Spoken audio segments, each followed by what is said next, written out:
Bismillahirrahmanirrahim. Assalamualaikum warahmatullahi taala wabarakatuh. Salam bahagia, salam pertemuan untuk teman-teman yang sempat melayari media ini pada hari ini. Ya saudara, apa khabar saudara semua?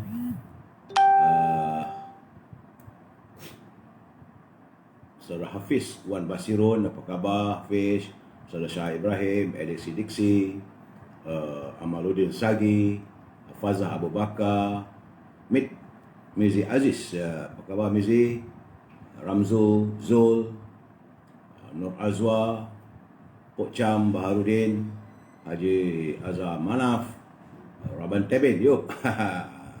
Grup Sawa katanya, Saudara Syarifuddin Syahari, Lili Mio, Saudara Muhammad Azmi, Muhammad Ali, Kelantan, Raja Kamal, Raja Baziat, apa khabar aku?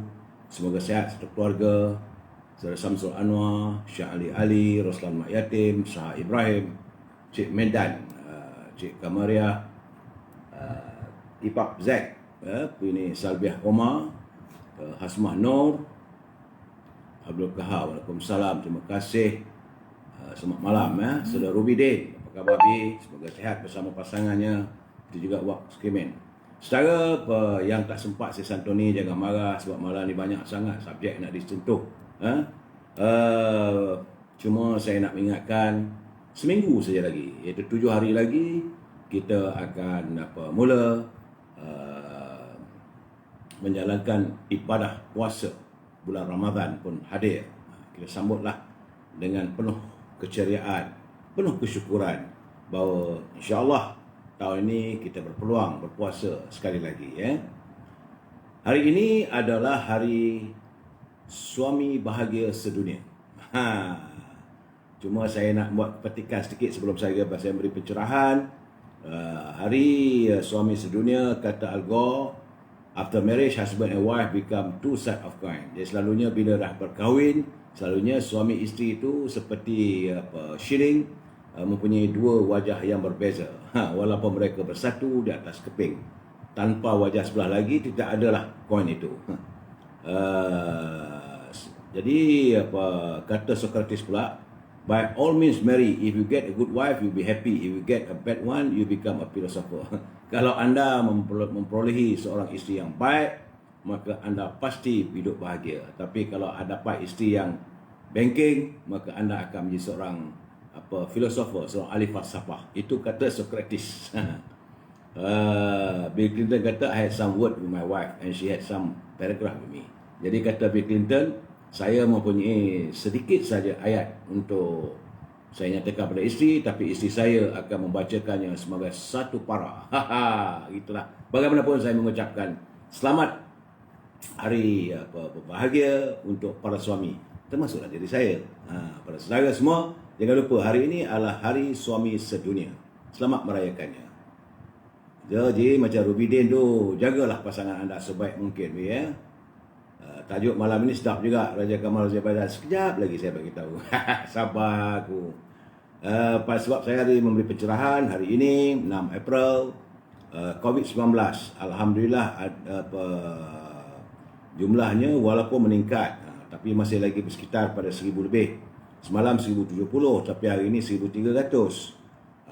Kematian 5 kematian, jadi jumlah kematian terkumpul 1300. Di Sabah tiba-tiba saja meningkat balik. Warga Sabah berhati-hati sebab saya tengok trend dah mula meningkat. Sebab semalam 65, hari ini 112. Di Labuan ada turun, semalam 17, hari ini 38. Cuma di Sarawak, sebagaimana yang saya nyatakan saban malam, berhati-hati warga Sarawak. Sebab gelombang di Sarawak itu begitu ketara sekali. Semalam 225. Hari ini Sarawak sudah meningkat 385. Berusahalah kita untuk memutuskan jaringan COVID-19. Kedah Alhamdulillah semalam 34, hari 27. Cuma di Penang, cek Mami, awak lagu tu no? Semalam 133, tapi hari ini tak kurang banyak pun, 110. Nana, Combi, Mami, berusahalah di Perak, apa mereka ni? Semalam dah elok dah single digit 8. Kamu ni ke mana merayapnya? Hari ni dah naik balik 61. Ponjaknya. Marah benar teman. Teman tak sure lah yuk. Sebab di Perak hari ni 61, semalam 8. Jadi berhati-hati saudara. Kalau tak ada keperluan tak payahlah keluar rumah, duduk di rumah ya. Di Selangor alhamdulillah ada penurunan agak ketara. Semalam 327, hari ini 242. Di Kuala Lumpur semalam 88, hari ini 87. Di Putrajaya 3, di Negeri Sembilan 14. Alhamdulillah. Di Melaka kembali single digit. Tahniah orang Melaka. Semalam 25, hari ini 7 saja jangkitannya. Dan di Johor walaupun double digit, tetapi masih lagi angkanya tak berapa menyenangkan. Sebab semalam 55, hari ini naik 98. Kerana 2 hari lepas 95, hari ini 98 ya. Di Pahang turun alhamdulillah. Semalam 37, hari ini 11. Di Terengganu masih lagi maintain single number, tetapi bagaimanapun angka yang tunggal itu tak begitu menyenangkan kita kerana daripada 6 dia turun 4, ada 3, tiba-tiba hari ini naik 9 ya. Berhati-hati ya. Bawa molek-molek ya. Di Kelantan aduhai gapo lagu tu mek. Semalam 31, hari ini 126 di Kelantan. Jadi warga Kelantan, pastikan jaga kebersihan diri, elakkan keluar rumah, tak perlu nak ngopi dah. Duduk di rumah, berawat cinta kasih bersama keluarga. Dan hari ini di Kelantan 126, semalam 31. Bagaimanapun tahniah kepada warga Perlis, hari ini dapat balik sifar COVID-19. Tahniah warga Perlis. Arifin Muhammad, Kampung Datuk lah yang ramai tu. Kampung Datuk mana tu? Di Perak tu 60 orang lebih tu. Lima kayak aja lah tu. Di Lumut lah tu. Dia tahu Lekior, Lumut, Pasir Panjang. Ya, cuma saya agak tidak senang bila melihat laporan daripada AFP yang melaporkan di London. Iaitu dari London dia kata mereka menerima suntikan AstraZeneca, dilaporkan ada berlaku 7 kematian selepas mendapat vaksin COVID-19. Kenyataan kesan daripada itu, akhirnya agensi kawasan produk penjaga kesihatan United Kingdom dalam kenyataan menyatakan mereka sedang akan membuat satu pengumuman khusus. Sama-samalah kita tunggu. Kerana Jerman turut mengambil pendekatan sama untuk menghentikan suntikan vaksin Zeneca ini, AstraZeneca. Kita berharap supaya tengok orang Perlis lah, tak payah suntik pun okey je tu. Ada pandangan saya. Saudara, keutamaan bagi 5 balasan bagi orang yang salatnya selalu tepat, mempunyai 5 balasan daripada Allah SWT. Baginda Rasulullah menyatakan salat tepat pada waktu yang merupakan amalan yang paling dicintai oleh Allah. Kemudian berbakti kepada kedua orang tua dan jihad di jalan Allah. Kalau kita sentiasa menepati waktu untuk solat, syurga adalah balasannya. Kerana Allah Ta'ala berfirman, sesungguhnya aku mewajibkan umatku solat 5 waktu, dan aku berjanji bahawa barang siapa yang menjaga waktu-waktunya, pasti aku akan memasukkannya ke dalam syurga. Barang siapa yang tidak menjaganya, maka dia tidak mendapat apa-apa yang aku janjikan. Kemudian diampuni dosa-dosa kita. Sungguhnya seorang hamba Muslim jika menunaikan solat dengan ikhlas dan Allah, maka dosa-dosanya akan berguguran seperti gugurnya daun-daun dari pohonnya, dan pahala kebaikan yang amat besar. Kerana Rasulullah bersabda, mafhumnya, seandainya orang-orang mengetahui pahala azan dan barisan saf pertama, lalu mereka tidak akan perolehnya kecuali dengan ikut undian, nescaya mereka akan berundi, berlumba-lumba. Dan seandainya mereka mengetahui pahala menjaga solat pada waktunya, nescaya mereka akan berlumba-lumba untuk melaksanakannya. Dan seandainya mereka mengetahui pahala solat isyak dan subuh, nescaya mereka juga akan mendatangi masjid meskipun dengan jalan merangkak-rangkak. Jadi begitulah kita saudara, jangan tinggalkan solat. Sebab itu saya buat pencerahan saya selepas usai solat isyak. Dan insyaAllah dalam bulan Ramadan nanti saya akan membuat pencerahan saya bermula jam 10 malam, itu selepas solat tarawih. Bagaimanapun sebagai persiapan kita, saya menunggu kalau ada teman-teman yang mahu membuat kiriman, mewawarkan produknya sempena bulan Ramadan yang akan datang ini. Jadi kepada saudara, sila berhubung dengan Azhar 011 330 41241. Bila berhubung dengan Azhar 011 330 41241, jangan lupa rendang tok dan juga bahulu berdal. Saya dah berbincang dengan ibunya bahawa beliau ingin melantik wakil-wakil di tiap-tiap negeri. Jadi saudara boleh berhubung dengan Azhar macam manakah caranya untuk pemasaran. Macam saya katakan, buka sajalah ini meja untuk pasar Ramadan, sudah ada tersedia produk rendang tok yang boleh kita makan dalam saiz yang kepelbagaian. Begitu juga berhubung dengan Siti Farehah 017-711-4300. Siti Farehah 017-711-4300. Berhubung dengan beliau. Kerana Siti Farehah juga turut menyediakan dendeng manis Siti Farehah yang boleh dimakan sebagai bahan buka puasa ataupun bersahur. Ambil roti, makan cicah saja dengan dendeng manis Siti Farehah. Cukup. Saudara.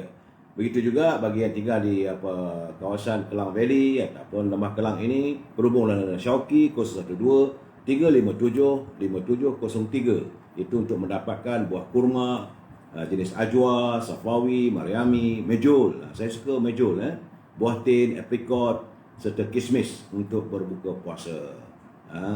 Bila hadir bulan Ramadan ini, memanglah kita mencari tamar, iaitu ataupun buah kismis, buah tin, aprikot kering. Berhubung dengan Syauqi untuk mendapatkan produk tersebut, dan produknya di bawah harga pasaran, tidak mahal macam mana di kedai. Yang malam ini sebagai persiapan berpuasa, jangan lupa saudara, kita santuni produk daripada toko jamu Cukumaman, iaitu Saudara Zul. Berhubunglah dengan beliau 019-917-0449.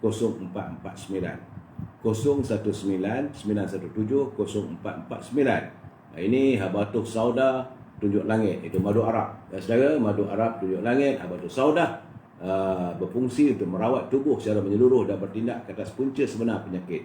Ia berbeza dengan perubatan moden di mana punca dan kesan penyakit dirawat secara berasingan. Jadi madu Habatus Sauda ini adalah untuk pernafasan yang baik, imunasi, stamina. Jadi bulan puasa ni sesuai lah saudara. Kemudian untuk jantung, anemia, prostat, kanser, dan dia punya bahan-bahannya adalah Habatus Sauda, madu, kurma, delima, kunyit, bawang putih, kayu manis, halia. Untuk halia ni untuk membuang angin, lada hitam. Ini lada hitam ni rawatan untuk kanser dan sebagainya, serta tunjuk langit untuk rawatan kecil manis dan sebagainya. Saudara boleh berhubung dengan Saudara Zul 099-917-0449. Saudara juga boleh menjadi ejen kepada tokoh madu jamu Kemaman. Saudara, okey. Usai kita e-commerce, salam impian moratorium kumpulan wang simpanan pekerja. Saya minta maaf lah, hari ni suara saya tak kuat sikit lah sebab badan tak berapa ringan. Berat sikit hari ni. Saya kena ingat, belanja tanpa had, negara boleh bankrupt. Kalau kita berbelanja tanpa had, negara boleh bankrupt. Tambah-tambah lagi kalau berbelanja tidak mengikut perlembagaan, tidak dibawa ke parlimen untuk diluluskan. Dan itulah kita rakyat memohon belas ihsan Duli Yang Maha Mulia Tuan Agong agar menitahkan supaya parlimen segera bersidang, meskipun dalam tempoh darurat, pada tarikh yang dipikirkan oleh baginda. Kerana banyak benda yang perlu dipikirkan, banyak perkara yang perlu dibincangkan demi rakyat. Rakyat sentiasa bernaung di bawah payung Duli tuanku.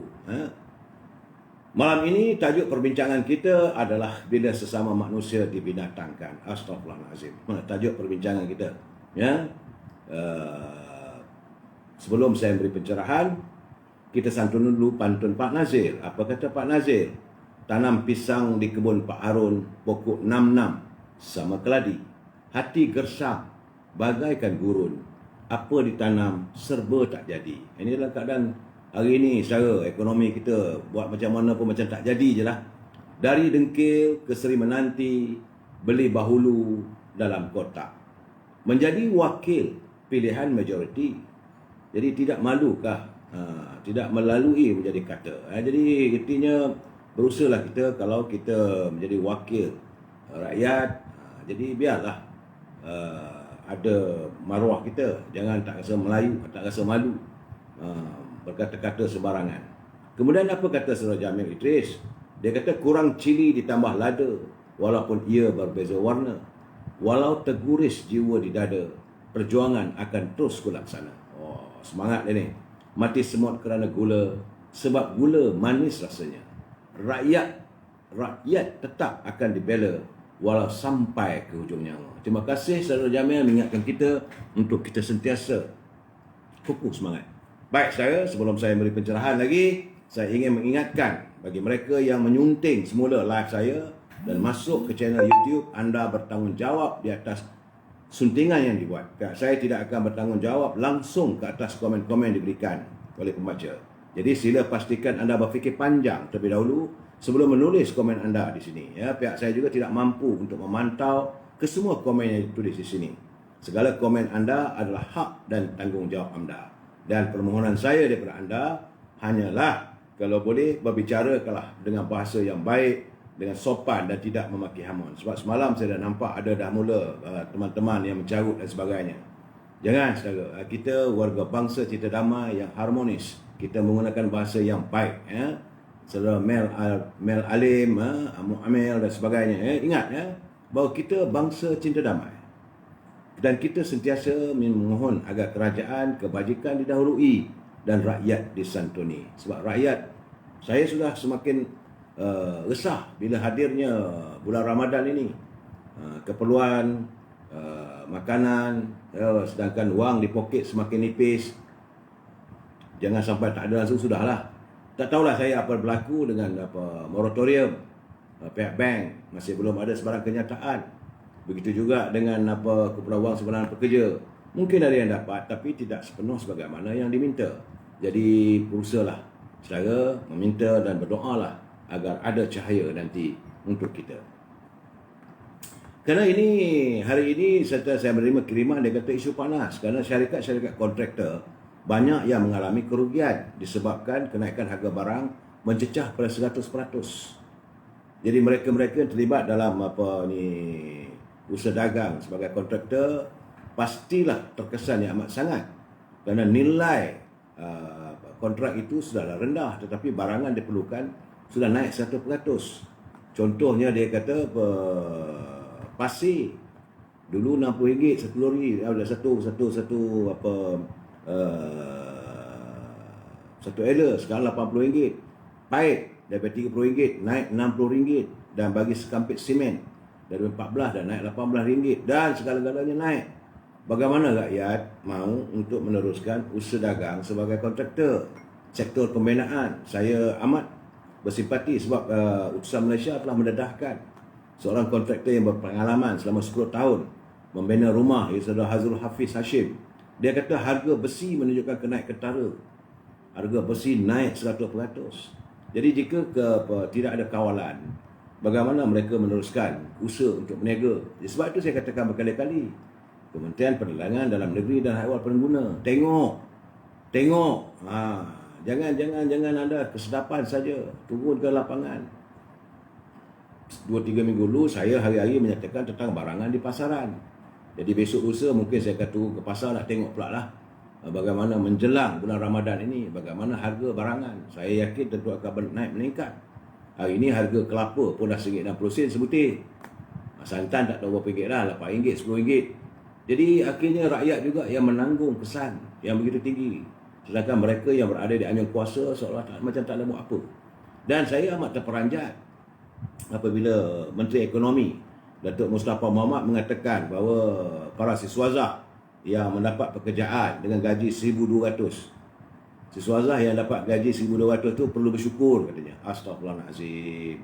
Kerana dia kata tenaga buruh, permintaan buruh lemah dan ekonomi kita menguncup 56%. Memanglah itu kesannya.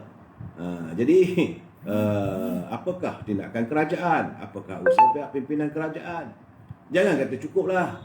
Takkanlah para graduan keluar dari universiti gaji 1,200 di bawah tahap yang dibenarkan. Selalunya buruh pun 1,200. Ini keadaan sebenarnya. Saya tertarik dengan catatan daripada Profesor Muhammad Agus Yusof. Ia beliau merupakan penganalisa politik daripada Universiti Kebangsaan. Sebab beliau mempersoalkan bagaimana masa depan para graduan. Dalam tulisannya dia kata semasa majlis convocation di sebuah universiti, beliau melihat ramai graduan bergambar dengan jubah masing-masing mengambil kenangan tempat mereka belajar sebelum menempuh fasal dalam kehidupan. Dan dia pun tertanya, senangkah mereka selepas ini? Apakah mereka yang bergambar dengan jubah dan dengan kegembiraan itu mempunyai pekerjaan? Sedih mengenangkan hal ini kerana data menunjukkan masih ramai graduan yang menganggur. Peluang pekerjaan tidak banyak untuk mereka, tetapi yang pastinya hutang PTPTN menanti mereka. Mengikut laporan Ketua Perangkawan Malaysia, majoriti graduan masuk ke pasaran pekerjaan pada tahun 2020 menerima anggaran gaji antara RM1,001 hingga RM1,500 sebulan, berbanding purata pada tahun 2019 pada angka RM2,100 ataupun RM2,500. Dan murahnya gaji graduan ni, jika RM1,000 saja gajinya, maka ia lebih rendah dari gaji minimum. Itu tulisan daripada Profesor Agus. Dia kata semalam Menteri Ekonomi nyatakan keadaan ini akan pulih dalam 3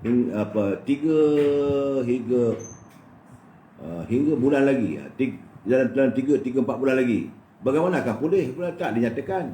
Jadi tulisannya dia kata, saya kasihan melihat harapan para graduan yang berjubah. Masa depan mereka masih lagi tidak pasti. Biarpun berkelusan, hidup mereka susah. Apatah lagi yang tinggal di bandar. Jika melihat kepada graduan sebelum ini, ada yang bekerja dengan syarikat pengantar barang, iaitu Grab, Foodpanda, e-hailing dan berjualan secara online. Bagi yang bekerja kerajaan pula, khidmat mereka adalah secara kontrak, bukan secara tetap. Yang belum tahu bilakah waktunya akan diserapkan secara tetap.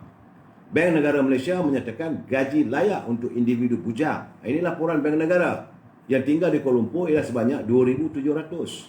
Data ini adalah tahun 2016. Dan saya tak pula katanya berusaha untuk mendapatkan data terkini. Bayangkanlah gaji layak untuk tahun 2021. Tentunya lebih tinggi lagi. Pertanyaannya sekarang ni, berapa ramai anak muda yang tinggal di Kuala Lumpur menerima pendapatan melebihi 2,700 sebulan? Tentunya tidak ramai. Jika diandaikan gaji graduan muda ini hanya 2,000 dan tinggal di Kuala Lumpur, serta ditolak biaya makan, sewa rumah dan pengangkutan, berapakah lagi baki yang ada? Masih adakah baki untuk menabung bagi simpanan untuk kahwin atau hantar pada orang tua di kampung? Dia kata, pendek katanya, susahnya kehidupan para graduan kita ini. Jadi apakah yang telah kerajaan lakukan untuk mengatasi masalah ini? Jika telah ada, alangkah baiknya jika perancangan kerajaan itu diumumkan. Pengumuman itu janganlah sekadar ucapan politik, tapi mestilah disertakan dengan maklumat dan data yang tepat, serta pernyataan polisi yang jelas, supaya graduan ini berasakan mereka ada harapan. Jadi, kata Profesor Agus, saya fikir melakukan hal sebegini adalah lebih baik daripada bercakap tentang lompat-melompat masuk parti dan penjajaran baru. Kerajaan jagalah kuasa itu, tapi pada masa yang sama, jangan lupa menjaga kesejahteraan rakyat. Hidup graduan muda yang mula resah. Saya juga dapat merasakan sebab saya adalah anak-anak saya yang baru keluar daripada pusat pengajian tinggi sebagai graduan. Ada yang masih lagi menganggur. Tak apa, orang jadi dah tolak. Memang begitulah keadaannya. Jadi melalui tempat convocation tempoh hari, kata Profesor Agus, dia betul-betul menginsafkan beliau. Saya dapat merasakan graduan berjubah tadi masih terkapai-kapai mencari jawapan kepada masa depan kehidupan mereka. Lah ini realiti kehidupan negara kita ni. Dulu, zaman saya dulu, kalau keluar saya dari universiti itu, kadang-kadang bila balik kampung tu tak pergi rumah mak ngah, kena marah. Sebab anak dara mak ngah menunggu. Maklum saya lah, graduan universiti. Sekarang ni keluar universiti menghadapi masa depan yang cukup kelabu. Masa depan yang cukup kabur. Kita tak tahu. Dan pimpinan kerajaan tak ada, takkanlah dia kata 1,200 bersyukur. Apakah level ataupun taraf graduan kita ni cuma 1,200? Itulah level pementeri yang ada. Ya, saya bukanlah saya nak marah dengan menteri dan sebagainya. Betul, Saudara Herman. Sedangkan menteri gaji 50,000. Timbalan menteri 35,000. Graduan 1,200, bersyukurlah kamu. Ini yang kadang-kadang saya angin lah juga kita kan. Tapi saya tak tahu nak kata macam mana lah sekarang ni. Cuma yang saya mampu, saya mengutarakan persoalan ini untuk kita dapat fikirkan bersama. Jadi kalau saudara ada cadangan dan sebagainya, boleh kita sama-sama berkongsi fikiran. Sebab itu saya nampak dalam keadaan dia kata 1,200 itu cukup. Saya cukup sedih. Graduan, bagaimana anak-anak kita yang masih lagi di pusat pengajian tinggi, yang sedang bergelut dengan menerima pelajaran, pengetahuan mereka perolehi daripada Menara Gading. Dulu kalau di Menara Gading itulah Menara Harapan. Hari ini Menara Gading tak tahu apa jadi. Kalau keluar, cuma mereka bahagia, gembira saat memakai jubah, menampak scroll, bergambar dengan kawan-kawan, kadang untuk merakamkan kenangan sewaktu mereka berada di pusat pengajian tinggi itu. Lepas itu, balik ke rumah, diburu kesedihan. Ibu mengeluh. Keluarga melihat dengan harapan yang pudar. Sedangkan waktu nak masuk ke pusat pengajian tinggi, belajar sebagai insinyur, belajar sebagai pakar bidang perubatan, bidang akaun, bidang perundangan dan sebagainya, pelbagai bidang yang disediakan oleh pusat pengajian tinggi kita. Tapi bagaimana harapan mereka selepas 5 tahun, 3 tahun, selepas dapat diploma atau kemudian dapat pula degree ataupun meneruskan pengajian lagi, apa harapannya? Jadi saya amat bersempati dengan para graduan. Inilah keadaannya negaraku yang masa depan rakyatnya tidak menentu. Dan pihak pemimpin kalau boleh kali ini sebab itu mereka tidak mahu mengizinkan agar graduan-graduan ini boleh segera mengundi. Umur 18 tahun ke atas tak boleh lagi, belum lagi. Walaupun parlimen telah pun meluluskan. Ini pelaksanaannya. Saya pun heran. Tuan Guru Haji Hadi pula dia kata tadi, dia kata umur manusia ni ada yang 15 tahun, 18, 20 mestilah baru pemikiran matang. Saya pun terkejut. Saya bukan nak attack Tuan Guru Haji Hadi, tapi saya fikirkan saya belajar di sekolah dulu. Guru agama saya kata, waktu balik seorang lelaki itu antara 15 ke 16 tahun. Saya masih ingat lagi, saya tahu waktu bila saya balik. Balik itu usia yang boleh dianggap dewasa, anak teruna, 15 tahun. Tentulah waktu itu pemikiran dah mula matang. Tapi Tuan Guru kata sampai ada yang sampai 20 tahun. Itu yang dikatakan agama. Saya kata dah, start baliklah. Start baliklah. Bila dah bersama kerajaan, Tuan Guru Haji Hadi ni lain tak ada, dah mulalah buat dia punya apa. Saya tahulah saya tahu macam apa dia punya ajaran itulah inilah dalil-dalilnya. Bagi saya janganlah gitu. Jadi kalau benda tu wajar 18 tahun ke atas, teruskanlah. Jangan beri dalil yang bukan-bukan. Usia balik anak gadis berapa tahun pula? Ada yang 12 tahun. Bila 12 tahun, setengah zaman dulu tu 12 tahun dah boleh kahwin. Apakah mereka tidak matang? Jadi saya haraplah supaya jangan jadikan agama ini untuk diagiukan, untuk melunaskan apa yang anda fikirkan sekadar untuk menyokong tindakan kerajaan pimpinan hari ini. Itu tak betul. Sebenarnya saya banyak menerima panggilan dan pertanyaan. Teman-teman bertanya kenapa saya tidak mahu mengulas tentang perbicaraan Datuk Seri Najib Tun Razak dan Datuk Seri Zahid Hamidi. Sebenarnya saya memegang kepada prinsip kita no one is guilty. Tidak ada siapa pun boleh dianggap bersalah melainkan disahkan oleh mahkamah, dan kita tidak boleh memberi sebarang komen. Kalau kita memberikan sebarang komen itu merupakan penghinaan terhadap mahkamah, contempt of court. Sebab itu saya jarang memilih untuk memberi komen dan sebagainya berhubung dengan perbicaraan.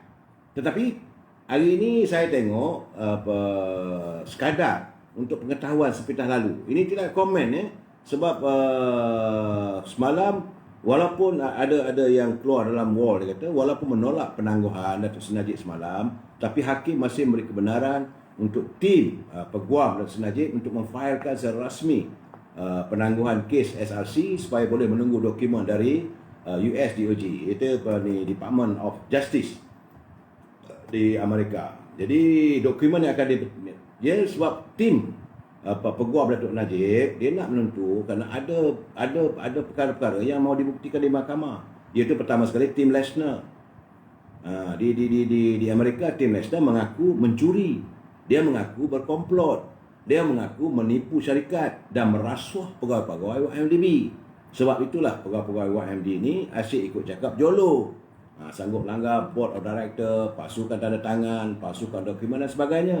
Sebab itu kata peguam, dia nak tunggu laporan daripada Department of Justice. Kerana mereka-mereka ini terbukti sebagai dalang. Mereka-mereka ini perlu dihadapkan ke mahkamah juga. Begitu juga dengan mantan Governor Bank Negara, Tan Sri Zeti. yang dikatakan terlibat menerima apa keluarganya mendapat apa ini upah ataupun mendapat apa kepentingan kewangan daripada Jolo berkaitan dengan penjualan bond Terengganu Investment Authority TIA. Sebab YNDB ni dulu asalnya adalah TIA. Ini yang mahu dibuktikan oleh Peguam Datuk Seri Najib. Kemudian yang paling penting sekali adalah Jolo. Selagi Jolo tidak boleh dibawa ke negara kita ni, saya melihat bahawa rakyat akan merasakan bahawa ini pembicaraan Datuk Seri Najib ni seolah-olah macam pincang. Ya, kita tak boleh beri komen lebih daripada itu, tapi rakyat menuntut supaya pimpinan negara at any cost. Kita mempunyai segala apparatus. Kita ada duta dan semua. Carilah. Jolo mesti dibawa ke muka pengadilan. Jadi sebab itu saya merasakan bahawa pembicaraan Datuk Najib ni nampak gayanya sebagai the case of the century. Saya tak mau mengulas lebih daripada itu kerana saya takut nanti saya terlajak.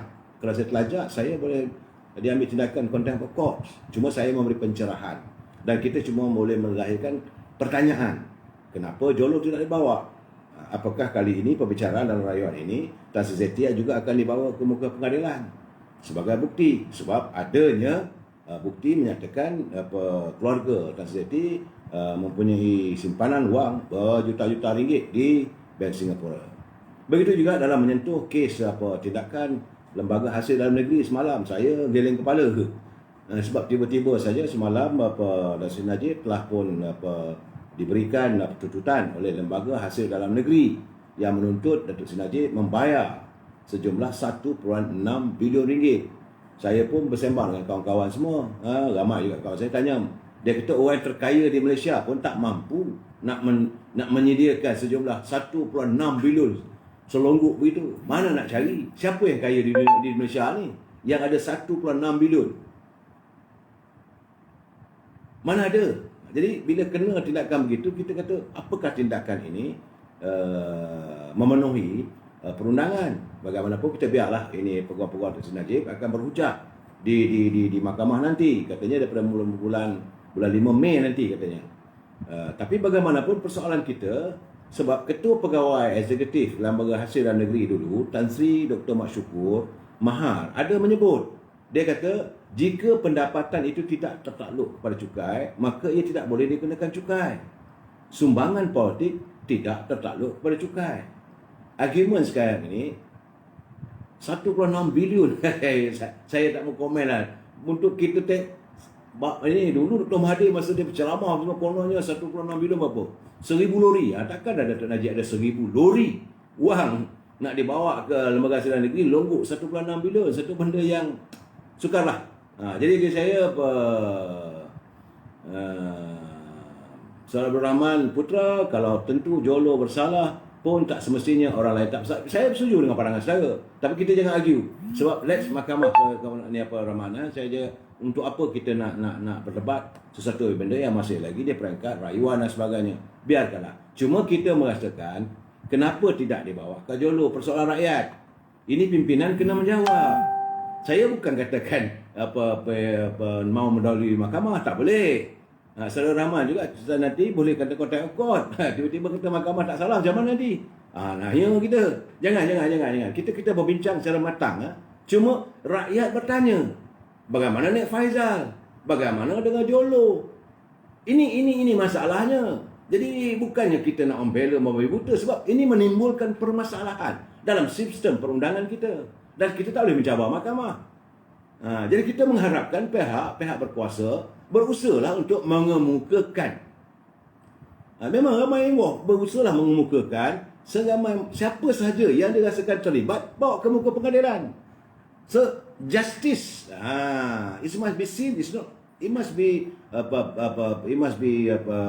it's not only to be seen, must be proven to be seen. Keadilan bukan hanya dipertontonkan, ia perlu diperlihatkan untuk dilaksanakan. Jadi sekarang ini kalau seorang aja kena tak patutlah. Itu pun masih lagi dalam keadaan 1000 tahun tanda tanya. Rakyat bertanya, ke mana Jolo? Ke mana Nek Faizal? Kenapa Nik Zati tak dibawa? Bagaimana yang lain? Yang tim apa semua saya tak tahulah nama macam-macam nama. Yang berada di luar negeri, yang berada dalam negeri. Bukan tak boleh, kita boleh extradite. Sedangkan makdum daripada Korea pun kita boleh bantu Amerika, hantar pergi kat Amerika, takkanlah mereka-mereka yang lain tidak boleh dibawa balik. Takkan mereka tidak boleh dicari untuk dibawa ke muka pengadilan. Sebab ini kes besar. Ini melibatkan masa depan seseorang. Ini melibatkan soal keadilan. Sebab itu saya baca tadi kiriman saudara RF Dias dari Putrajaya, dia kata agak menarik. Dia kata agak menarik dia mencatat bahawa hujah Tan Sri Syafiee pada panel hakim. Dia kata Najib Razak dituduh menerima 40 juta ke dalam akaun beliau. Kononnya sebagai upah meluluskan pinjaman 4 bilion. Gitu ke? Saya pun tak tahu. Jadi alasannya kerana dapat upah. Kerana itu dianggap sebagai korupsi. Baru saya tahu. Jadi itulah kes yang dibawa oleh pendakwa raya terhadap Datuk Seri Najib. Tapi dalam masa yang sama pasukan pendakwa katanya tidak dapat menunjukkan siapa yang mengarahkan Datuk Seri Najib menerima upah atau kelulusan itu. Perlulah dibuktikan. Jadi mengapa Datuk Najib perlu besar payah membantu mendapatkan pinjaman 4 bilion dari Kuap untuk asasi dan kemudian mendapat habuan daripada jumlah itu 42 juta hanya setelah 3 tahun.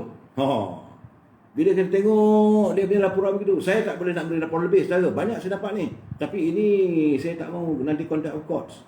Jadi ada beberapa keraguan, biarlah benda ini dia dalam peringkat hakim untuk memikirkannya.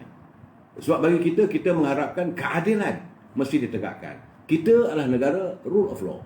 Sebab itu warga cinta damai, warga UMNO, rakyat harap bertenang. Biarkanlah perbicaraan berjalan, kita dengar. Ini semua kita menuntut agar keadilan ditegakkan. Prinsipnya keadilan mesti ditegakkan. Bukan kerana politik, bukan kerana kebencian, bukan kerana ada dendam kesumat. Itu kita tak mahu. Itu tuntutan kita lah. Itu bagi saya, kita adalah warga cinta damai. Kerana sebenarnya saudara, politik tanpa kejujuran adalah politik yang tidak menentu hari ini. Kita harus berhati-hati dan berwaspada saudara. Semalam saya cakap terus terang lah. Mungkin Datuk Seri tak suka, tapi sedapatan saya semalam sepatutnya diadakan mesyuarat Barisan Nasional. Mesyuarat tertinggi pimpinan Barisan Nasional. Kabarnya ini dah kali ketiga rasanya tertangguh. Punca mesyuarat itu tidak ditangguhkan kerana Presiden MRC tak datang. Alasan yang diberikan kononnya bahawa dia tidak mendapat notis dan dia pun tak bersihat. Alasan. Jadi di sinilah kita melihat bahawa dalam politik kadang-kadang kesetiaan kawan semakin rapuh. Apabila mereka tidak lagi memikirkan soal rakyat, malah mereka memikirkan tentang kedudukan mereka. Ya, sebab itu saya katakan bahawa MRC sudah lebih untuk ke sana. Jadi kalau keadaan begitu, tinggalkanlah. Dan inilah yang sedang mereka lakukan. Yang saya bercakap berkali-kali saya bahawa dia punya roadmap ataupun laluan politik yang sedang dicipta oleh mereka, pertama sekali adalah untuk menghancurkan muafakat nasional. Apabila tiada lagi muafakat nasional, barulah pihak Barisan Nasional akan dijahanamkan oleh tangan-tangan yang berkepentingan politik. Selepas itu, maka UMNO akan diharamkan. Ini roadmap mereka. Tadi saya berbual dengan seorang teman daripada pimpinan tertinggi Parti Keadilan. Petang tadi. Sebelum solat maghrib, dia menelpon saya, tanya khabar, apa khabar, saya kata baik. Kita berpolitik walaupun mereka daripada parti yang bukan Parti UMNO, tetapi kita berkawan. Tak ada masalah, tak ada semestinya kita merasakan waktu musuh. Kan, selama-lamanya. Okey. So dia kata bahawa Datuk Seri Anwar Ibrahim pun mendapat perkabaran bahawa ada usaha-usaha ke arah untuk membunuh UMNO. So beliau merasakan, dia kata kalau dari segi aspek kepartian itulah mereka seronoklah UMNO dah tak ada saingan terbesar. Tapi dia kata ini bukan caranya. Bukan ini caranya untuk berpolitik. Kita membunuh parti-parti hanya kerana takut untuk berdepan. Fight lah secara gentleman. Tak, bagi saya itu keadaannya saya. Sebab itu saya merasakan kalaulah benar mereka melakukan, Barisan Nasional akhirnya terbubar, Muafakat Nasional hilang daripada peta dan UMNO cuba diharamkan. Mereka dulu dah boleh bertanding. PPM dulu pun pernah bertanding di bawah Parti Keadilan. Apakah tidak mungkin UMNO bertanding berlambangkan Parti Keadilan? Kerana parti tak boleh digunakan, lambang dah diharamkan oleh pak berkuasa. Dan lepas itu bila dah menang nanti kita tubuh balik. Tapi saya yakin jika ini berlaku, pastinya untuk nasib PBN dan kawan-kawan gelombang-gelombang mereka akan huyuk terus. Kerana rakyat tentu akan bangkit, akan marah. Sebab ini bukan caranya kita menangani demokrasi. Demokrasi ini perlu bertanding secara wibawa. Ini keadaannya. Sebab itu, tapi saya hairan juga dalam keadaan begini. Sebab semalam ada kiriman saya dapat kenyataan daripada timbalan Presiden PAS, Datuk Tuan Ibrahim. Memang saya lihat Datuk Tuan Ibrahim ni dia tak banyak polemik dalam politik. Dia telus bercakap dengan baik. Dia kata tanggapan PAS mengenepikan UMNO dan memilih Parti Berbeza Bersatu Malaysia adalah tak benar katanya. Kerana kata Tuan Ibrahim, parti itu masih lagi dengan UMNO. Masih lagi ada hubungan muafakat nasional. Memang betul pun muafakat nasional tidak dibubarkan secara rasmi lagi. Tetapi bunga-bunga kita dah nampak. Sebab itu dia kata anggapan tak betul. Sebab pertama sekali kita masih ada dalam muafakat nasional. Cuma anggapan itu timbul sebab PN didaftarkan dan bila didaftarkan PAS menjadi komponen. Dia tahu, dia kata. Jadi kerana itulah orang menganggap seolah-olah kita nak tolak UMNO. Sebenarnya tidak. Sebab UMNO dah ada Barisan Nasional dan mereka pun buat kenyataan bahawa akan bertanding atas tiket Barisan Nasional. Ini kenyataan tulus daripada Tuan Ibrahim Tuan Man yang mau menyantuni.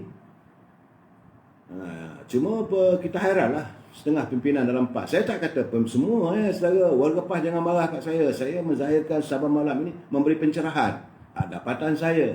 Sebab saya kata macam Tuan Ibrahim, tak ada masalah pun. Cuma yang saya hairan sekarang ni zaman saya minta maaf.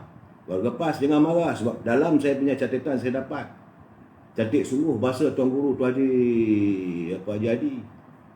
Dulu masa kita berperang dulu adalah isu kafir-mengkafir, ajaran itu ajaran ini. Jadi bagi saya lah keadaan ini nampak seolah-olah akan berulang balik. Apabila kerana mempertahankan undi pengundi-pengundi muda ini mau dinafikan oleh pimpinan kerana dia menyokong tindakan kerajaan, kerana dia sudah menjadi sebahagian dari kerajaan. Jadi mula mengeluarkan dalil-dalil yang bukan-bukan. Apabila dikatakan dalil manusia ini, dia kata tahap matangnya bukan ini 18, dia kata sampai 20 tahun. Itu yang saya argue tadi. Anak gadis sampai waktunya haidnya datang ada yang berusia 9 tahun, ada yang 12 tahun. Sedangkan yang kita minta adalah 18 tahun ke atas. Begitu juga setiap lelaki, tak tahulah bahasa memain siapa ke, akhir balik.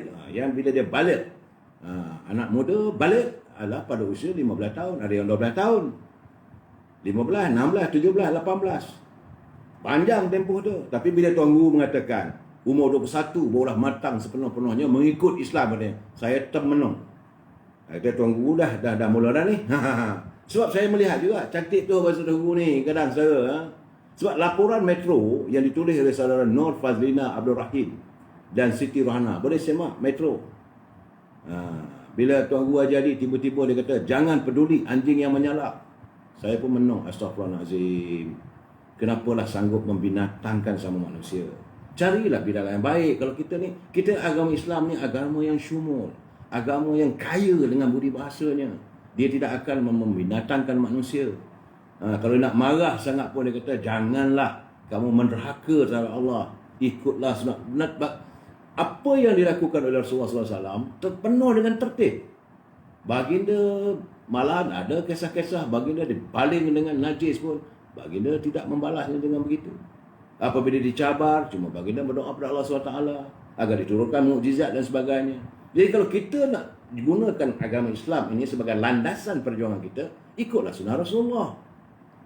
Kenapa sampai ini tulisan daripada saudara Nur Fazlina Abdul Rahim dan Siti Rohana yang saya petik daripada Metro. Dia kata jangan peduli anjing yang menyalak. Jadi kita yang membicarakan soal ini, yang menyuarakan pendapat, dianggap sebagai anjing. Jangan begitu Tuan Guru, tak baik Tuan Guru. Saya menghormati Tuan Guru. Tapi kalau dah kata kita ni sebagai anjing yang menyalak ni, marahlah juga hati kita. Kemudian jangan lupa pada 25 Mac 2017 ini saudara Zakaria, catatan Hazayani Zakaria. Dia menyatakan, catatan Hazayani Zakaria menyatakan menyertai Barisan Nasional seperti memikul biawak hidup. Lagi pula dah. Kenapalah sanggup menuduh bahawa Barisan Nasional sebagai biawak? Janganlah. Carilah ayat yang lebih murni. Selama kiasan, ini bukan soal kiasan apabila kamu menyatakan perkara-perkara yang kiasakan pada binatang. Tak ada kiasan lain. Tak ada kiasan menggunakan pokok. Tak boleh digunakan dengan bahasa-bahasa yang lain yang lebih beradab. Sebab kamu seorang pemimpin agama. Saudara Rahman, jangan mencabar saya. Jangan kata itu hanya kiasan. Banyak lagi kalau saya nak sebut. Nah, saudara sekarang ni memuji pihak. Carry on dengan bahasa saudara. Carry on dengan anda punya pegangan. Tapi bagi saya, jangan sampai membinatangkan orang UMNO. Jangan sampai mengatakan kami ini biawak hidup. Kalau mereka boleh mengatakan begitu, tentulah kami boleh mengatakan lebih teruk lagi. Saudara memancing amarah saya. Saya bercakap dengan baik tadi. Nah, dalam satu siri sama, Haji Hadi kata, ini lebih teruk lagi. Dalam satu siri sama, Haji Hadi menyifatkan ahli parlimen yang melompat diumpamakan seperti monyet. Sekarang ini dia dah bersama dengan orang. Sebab itu saya kata, jangan kita membinatangkan orang. Jangan. Saya tak ada, sebab itu saya menggunakan perkataan belacak. Perumpamaan saya ikan belacak. Itu perumpamaan saya. Tidak membinatangkan, saya tak ada kata monyet. Kenapa Tuan Guru sebagai seorang guru agama sebut orang ikut sedap mulut? Tak boleh. Kenapa tidak disantuni macam mana Tuan Ibrahim? Kenapa tak disantuni sebegitu? Bicara orang agama ni lembut. Bukan orang macam saya. Orang saya ni membalut tiap malam. Ini keadaannya. Tanggal 19 Mac. Dalam catatan Malaysia Kini melaporkan kenyataan Haji Hadi. Ini tanggal 19 Mac. Kata Haji Hadi, buaya telah menyelam kembali. Pula dah. Jadi perumpamaannya tak lain. Binatang, monyet, beruk. Ini ya. Akhirnya besok orang kata nanti kalau kita kata kita tak mau dengar lah cakap-cakap kaldai-kaldai unta-unta. Apa pula perasaan anda? Akhirnya kita sama-sama kita membinatangkan dalam perumpamaan kiasan berpolitik. Ini tak betul. Sebab itulah mungkin kerana inilah jangan lupa saudara, baginda Rasulullah SAW berpesan, bersabda, mafhumnya. Apa kata baginda Rasulullah? Akan sampai ketikanya nanti umat selepas aku nanti yang aku kuatiri apabila ulama mendatangi umara. Ini kena pegang ni. Saya sentiasa tanam dalam fikiran saya. Ulama tak boleh mendatangi umara. Umara itu pemerintah. Ulama itu yang menjaga perjalanan agama Islam kita ni dengan dalil-dalilnya. Ini keadaannya. Kenapa bila kamu yang bergelar ulama ini sudah bercampur gaul dengan umara, hancur umat. Kamu tunggulah kerosakan yang akan mereka lakukan. Ini bukan kata saya, itu kata junjungan. Jadi saya haraplah warga PAS, saya tak marah pada saudara. Tidak, tapi bila kita melihat pimpinan sebegitu membinatangkan sama manusia ini, saya kata tak wajar. Ini bukan cara kita berpolitik. Ini bukan cara Islam berpolitik. Islam apabila kita dicabar, baru kita melawan. Tapi seboleh-bolehnya kita santuni dengan baik. Islam lakum dinukum waliyadin. Agamamu, agamamu, agamaku, agamaku. Dalam ayat yang kita baca setiap hari kalau kita sembahyang, qul ya ayyuhal kafirun, wahai kamu orang-orang kafir. Walaupun kamu kata agama kamu baik, tapi agamaku juga lebih baik. Tapi ingatlah, lakum dinukum waliyadin. Agamamu, agamamu, agamaku, agamaku. Islam dah tunjuk. Artinya bukan kita mesti bermusuh. Jadi dalam keadaan begini, jangan, saya minta Tuan Guru Haji Hadi, dah jadi sekali dah berada dalam kerajaan, dah jadi menteri, bertaraf menteri, ada kalangan warga PAS dah jadi menteri, jangan terlajak lagi. Enough is enough. Supaya kita warga di bawah ni tidak berterabur. Saya yakin warga PAS tentulah akan mempertahankan kewalahan mereka terhadap pemimpin. Saya yakin. Ya tentulah mereka akan tersinggung kalau kita menyatakan bahawa ini pimpinan mereka begitu begini. Kita tak mahu. Sebab kalau boleh kita dah mewujudkan satu perdamaian yang cukup murni, yang cukup baik dalam muafakat nasional. Dan kita kalau boleh, sebab itu Tuan Guru Tuan Ibrahim, dia masih lagi nak menyantuni muafakat nasional. Tapi sekarang ni saya melihat, pandangan saya mungkin saya salah. Tapi saya melihat tindak tanduk perjalanan Tuan Guru Haji Hadi sekarang ni sudah seolah-olah sudah mula dikuasai oleh satu dua orang. Yang tak ramai pun 1-2 kerat aja. Macam mana dalam UMNO? Sama. Dalam UMNO pun ada 3 orang je pun. Yang perangai segitu, perangai menyalak sana, menyalak sini. Mereka inilah yang merosakkan parti. Begitu juga saya melihat ada 2-3 kerat je yang mencuba mengganggu fikiran Tuan Guru Haji Hadi. Kerana mereka mempunyai kepentingan politik. Kerana mereka ada cita-cita tertentu. Saya tak nak menuduh. Tapi sebab itu sekarang ni, kita nampak melihat perubahan begitu ketara terhadap pimpinan PAS. Malah saya dah dengar macam-macam pula. Sekarang ni ada usaha pula. Semua mereka lakukan benda ini supaya orang benci pada Tuan Guru Haji Hadi. Dan akhirnya Tuan Guru ni akan dilantik sebagai Musidul Ampas yang tidak mempunyai apa kuasa dan mereka akan melakukan satu kudeta baru dalam PAS. Ini yang saya dengar. Saya tak tuduh. Ya. Jadi saya melihat sekarang ni ahli-ahli PAS di peringkat akar rumbi, dia tak senang dalam keadaan begini. Mereka tidak mahu mengizinkan. Sebab itu semalam tersiar dalam internet, ada pimpinan-pimpinan peringkat akar rumbi pergi ke bangunan PAS, menyerahkan memorandum, bertanya kepada pimpinan PAS, kenapa kamu mendewakan PBM? Malahan mereka juga seperti ahli akar umbi UMNO menuntut supaya PAS menarik diri daripada bersama-sama dalam Perikatan Nasional. Itu semalam yang tersiar. Saya jangan lupa benda ni. Ini yang saya lihat. Malahan tadi, pagi tadi, sudah Perdana masih dimeterai satu perjanjian, satu permuafakatan antara As-Sabiqun dengan Veteran UMNO di Kuantan. Disaksikan oleh Datuk Menteri Besar. Hari ini di Kuantan, faham meterai piagam persefahaman antara UMNO Veteran bersama As-Sabiqun PAS. Daripada pihak UMNO Veteran ditandatangani oleh Datuk Seri Haji Ishak Haji Muhammad bagi pihak Veteran UMNO. Dan Tuan Haji Ismail Muhammad, pengurusi As-Sabiqun PAS. As-Sabiqun ini adalah warga veteran PAS. Jadi warga veteran mahu menyantuni Muafakat Nasional. Kenapa mereka cuba membawa satu elemen baru lagi? Kenapa nak dipecahkan lagi? Warga PAS peringkat akar umbi, saya dah cakap berkali-kali, mereka tidak senang dengan keadaan. Mereka tidak mahu melihat bahawa perpecahan dalam Muafakat Nasional ini berlanjutan. Sebab itu sekarang ni diuji lagi. Mereka yang berada dalam pimpinan Perikatan Nasional berusaha berkali-kali. Mereka masih lagi belum give up. Selagi Muafakat Nasional tidak hilang dari peta, mereka akan berusaha. Maka diwujudkan ke pelbagai isu. Jadi kepada warga PAS pakai akar umbi, bertenang. Kalau boleh nak menyelamatkan Muafakat Nasional ini, janganlah kita sama-sama kita saling caci-mencaci. Tak apalah, saya cuma kecewa apabila mendengar kenyataan daripada seorang Tuan Guru. Hanya kerana politik sanggup membinatangkan sama manusia. Itu saja, lebih tak ada.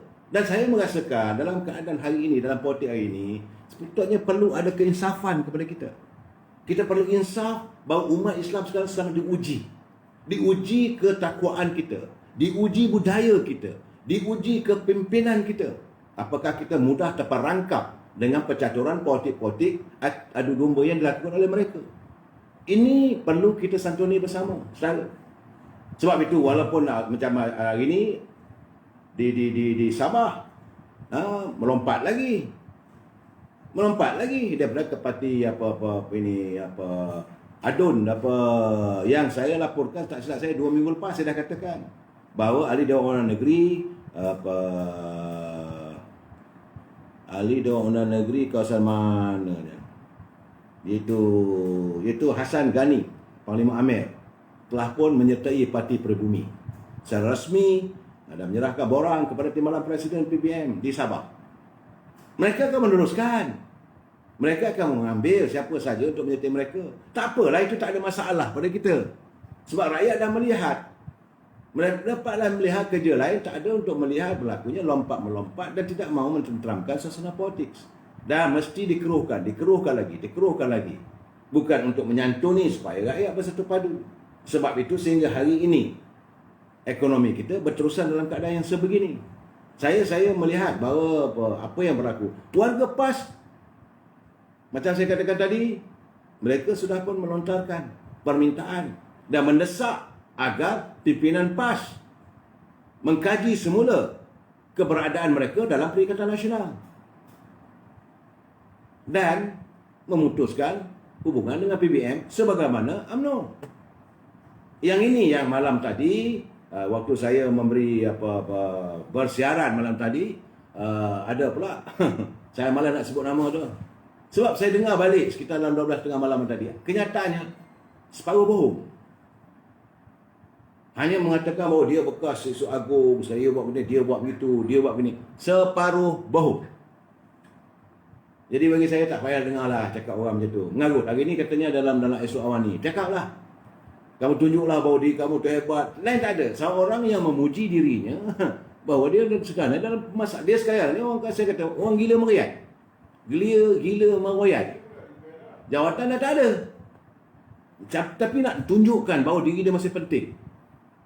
Soal dia bayar tak bayar dia tak tahu. Pergi ke esok awan ni, pergi jumpa ni. Boleh kalau boleh tak siap-siap malam bercakap. Cakaplah putusan. Akhirnya saya minta lah dia jadi blogger macam saya. Dan kita berdebatlah bersama. Kalau mau berdebat. Saya tak ambil kisah. Sebab bagi saya sekarang ni keadaannya mereka dah hilang, dah tak ada. Itu baru dia hilang jawatan dalam UMNO. Besok kalau dia tak ada jawatan dalam kerajaan, saya tak tahu apa lagi lah renah dia. Saya ingat habis semua orang kena seranah. Habis semua orang, semua manusia dimaki seranah olehnya. Tak percaya tengoklah nanti. Kita ada masa panjang usia, pasti saudara akan dapat melihat. Ini keadaannya saudara ya. Dan cuma permasalahan saya sekarang, kita banyak orang bertanya, ini Datuk Seri Presiden UMNO ni sampai bila lagi nak tunggu? Saya harus menyatakan, memang saya rapat dengan Presiden, tapi saya dapat kiriman, warga sekarang ni, warga UMNO dah tak sabar. Datuk Seri Presiden, bertindaklah segera. Adakanlah mesyuarat majlis tinggi, putuskanlah terus. Tak kisahlah siapa nak ikut, tak ikut, itu soal lain. Di sinilah warga UMNO dapat membaca siapa sebenar-benarnya yang tulis. Mereka itu pemimpin yang benar-benar mementingkan parti, bukan untuk jawatan. Sebab ahli-ahli UMNO mereka akan umbi dah memberi satu blank check. Pimpinan bahagian dah bagi pun pada Presiden. Malahan menerusi Perhimpunan Agung UMNO. Dah bagi satu blank check. Laksanakanlah Presiden. Teringat lagi saya kata kenyataan daripada Timbalan Presiden Datuk Mahasan. Datuk Mahasan kata soalnya sekarang bila nak buat benda ni. Dan jangan bagi rakyat tertunggu-tunggu. Lagi lama kita tunggu, lagi lama kita biarkan, lagi mereka akan melakukan kepelbagaian era politik. Yang meroyan tentulah meroyan. Yang mereka ini sudah diburu ketakutan. Saya berkeyakinan kalau UMNO Majlis Tinggi memutuskan bahawa menyantuni kehendak perwakilan, maka ini supaya ahli Parlimen UMNO meninggalkan Kerajaan Perikatan Nasional, yang tidak akan keluar adalah dialah si dia tu. So dia akan mempertahankan. Ini dengan jelas membuktikan dia tidak ada lagi mementakkan kepentingan parti. Biarlah kan mereka cara mereka. Dan kita santunilah soal lah saudara. Jangan risaulah. Datuk Seri Presiden tak usah risaulah. Kita ada rakyat di belakang saudara. Rakyat warga UMNO. Tak usah peduli dengan cakap-cakap ini apik lempang ni. Tak usah pedulilah mereka. Ambil keputusan dengan segera. Sebab ahli-ahli UMNO nak tunggu. Sebab banyak kerja di depan ni. Akhirnya betul Fazlarun. Kata tuduh Presiden lembab. Presiden tak ada telur. Cakaplah. Macam-macam tuduhan. Saya pun bersimpati dengan Presiden. Mungkin saudara ada mempunyai kajian, saudara nak fikir begitu. Betul, kita benarkan. Tetapi berapa lama nak tunggu? How long shall we wait? Dan sekarang ni, MIC pun dah tunjuk dia punya belang. MCA pun dah tunjuk belang. Orang Melayu ni pantang dicabar. Ya cabar, ya kena. Sebab itu saya katakan orang Melayu ni ada dua. Dua ni tu berkembali tak ada dalam manusia di satu antara dunia. Pertama dia latah. Yang kedua, dia mengamuk. Kalau dicucuk, dia akan melatah. Yang kedua, dia akan mengamuk. Kalau maruahnya tercabar, dia akan mengamuk. Betul. Kita lah warga cita damai.